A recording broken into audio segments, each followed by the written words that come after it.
함께 기도하겠습니다. 주님 감사합니다. 수요일을 맞이한 우리 성도들 축복합니다. 이번 주도 열심히 하루하루 성실하게 살아가는 우리 성도들의 삶을 축복하여 주옵소서. 삶의 풍성한 열매들이 맺히는 복된 하루가 되기 원합니다. 원했던 결과와 또 하나님 주시는 풍성한 응답이 있는 한 주간이 되기를 원합니다. 주님, 성령께서 모든 성도들의 삶을 복주시고 보호하시고 은혜 베풀어 주시옵소서. 예수님의 이름으로 기도드립니다. 아멘. 우리 찬송가 445장 함께 찬양하시겠습니다.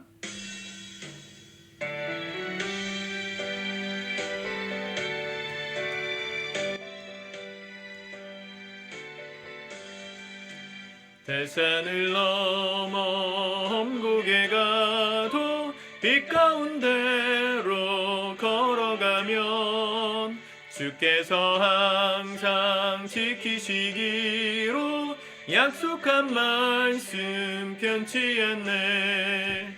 하늘의 영광 나의 맘속에 차고도 넘쳐 할렐루야를 힘차게 불러 영원히 주를 찬양하리. 캄캄한 밤에 다닐지라도 주께서 나의 길 되시고 나에게 밝은 빛이 되시니 길 잃어버리 염려 없네. 하늘의 영광 나의 맘속에 차고도 넘쳐 할렐루야를 힘차게 불러 영원히 주를 찬양하리.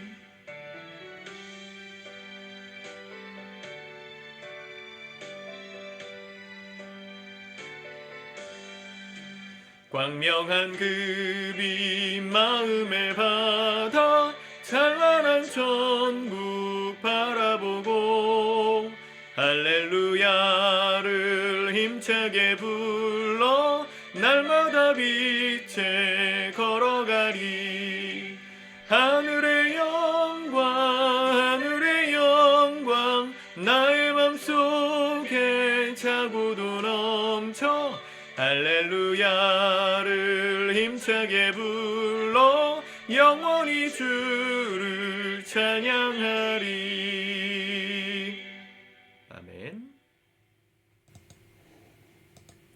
오늘 우리에게 주신 하나님의 말씀 욥기 30장의 말씀입니다. 같이 먼저 읽고 묵상하겠습니다. 30장. 그러나 이제는 나보다 젊은 자들이 나를 비웃는구나. 그들의 아비들은 내가 보기에 내 양떼를 지키는 개 중에도 둘만하지 못한 자들이니라. 그들의 기력이 쇠잔하였으니 그들의 손의 힘이 내게 무슨 소용이 있으리야. 그들은 곧 궁핍과 기근으로 인하여 파리하며 캄캄하고 메마른 땅에서 마른 흙을 씹으며 떨기나무 가운데서 짠 나무를 꺾으며 뱃살이 뿌리로 먹을거리를 삼느니라. 무리가 그들에게 소리를 지르므로 도둑같이 사람들 가운데서 쫓겨나서 침침한 골짜기와 흙구덩이와 바위굴에서 살며 떨기나무 가운데에서 부르짖으며 가시나무 아래에 모여있느니라. 그들은 본래 미련한 자의 자식이요 이름 없는 자들의 자식으로서 고토에서 쫓겨난 자들이니라. 이제는 그들이 나를 노래로 조롱하며 내가 그들의 놀림거리가 되었으며 그들이 나를 미워하여 멀리하고 서슴지 않고 내 얼굴에 침을 뱉는도다. 이는 하나님이 내 활시울을 늘어지게 하시고 나를 곤고하게 하심으로 우리가 내 앞에서 굴레를 벗었음이니라. 그들이 내 오른쪽에서 일어나 내 발에 덫을 놓으며 나를 대적하여 길을 에워싸며 그들이 내 길을 헐고 내 재앙을 재촉하는데도 도울 자가 없구나. 그들은 성을 파괴하고 그 파괴한 가운데로 몰려드는 것 같이 내게로 달려드니 순식간에 공포가 나를 에워싸고 그들이 내 품위를 바람같이 날려버리니 나의 구원은 구름같이 지나가 버렸구나. 이제는 내 생명이 내 속에서 녹으니 환난 날이 나를 사로잡음이라. 밤이 되면 내 뼈가 쑤시니 나의 아픔이 쉬지 아니하는구나. 그가 큰 능력으로 나의 옷을 떨쳐버리시며 나의 옷깃처럼 나를 휘어잡으시는구나. 하나님이 나를 진흙 가운데 던지셨고 나를 티끌과 재갑게 하셨구나. 내가 주께 부르짖으나 주께서 대답하지 아니하시오며 내가 섰사오나 주께서 나를 돌아보지 아니하시나이다. 주께서 돌이켜 내게 잔혹하게 하시고 힘있는 손으로 나를 대적하시나이다. 나를 바람 위에 들어 불려가게 하시며 무서운 힘으로 나를 던져버리시나이다. 내가 아나이다. 주께서 나를 죽게 하사 모든 생물을 위하여 정한 집으로 돌려보내시리이다. 그러나 사람이 넘어질 때 어찌 손을 펴지 아니하며 재앙을 당할 때 어찌 도움을 부르짖지 아니하리이까. 고생의 나를 보내는 자를 위하여 내가 울지 아니하였는가. 빈궁한 자를 위하여 내 마음에 근심하지 아니하였는가. 내가 복을 바랐더니 화가 왔고 광명을 기다렸더니 흑암이 왔구나.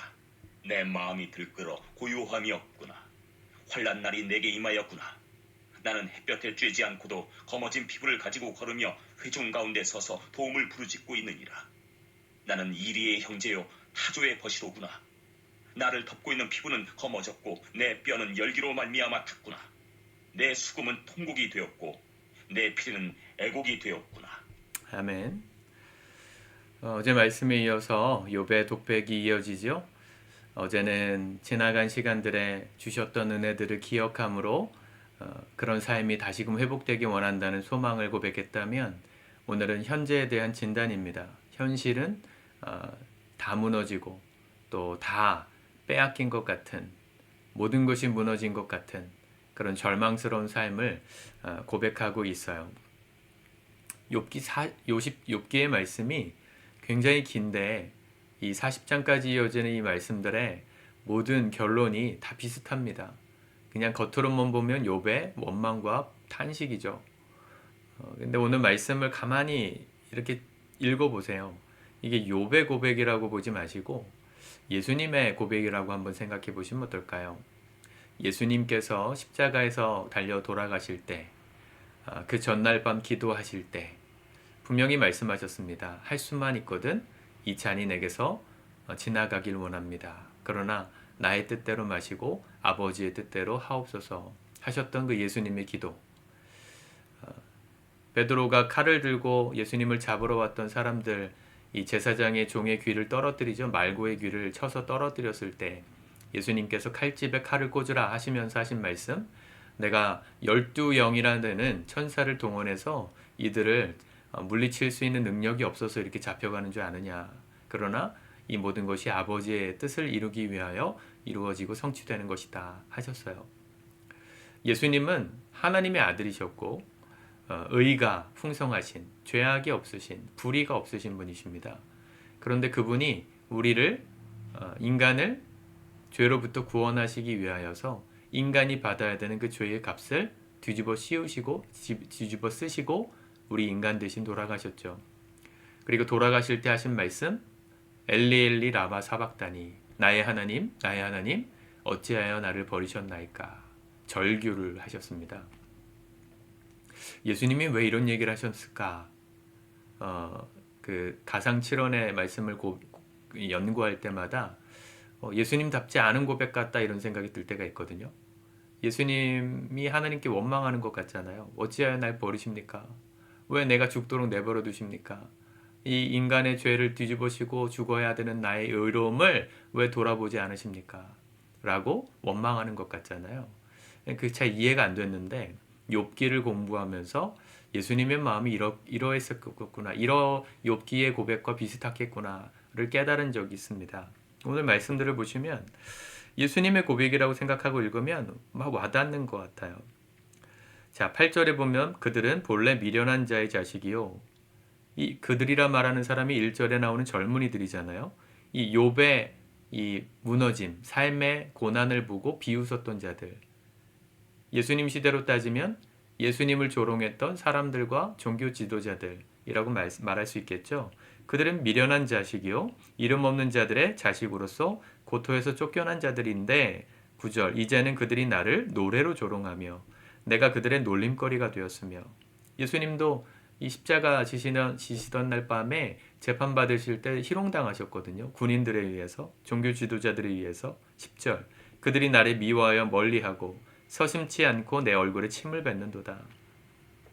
예수님이 침 뱉으심을 당했어요. 이는 하나님이 내 활시위를 늘어지게 하시고, 그 전까지는 하나님의 타이밍이 되지 않았을 땐 예수님이 예루살렘 성전에서 하나님의 진리를 가르쳐도 종교 지도자들이 잡지 않았는데, 주님께서 원하시는 때가 되니까 군병들에게 잡혀가시는 상황이 생겼지 않습니까? 그게 하나님의 뜻을 이루기 위함이다 라고 말씀하시거든요. 활 시위가 늘어졌어요. 활을 쏠 수가 없죠.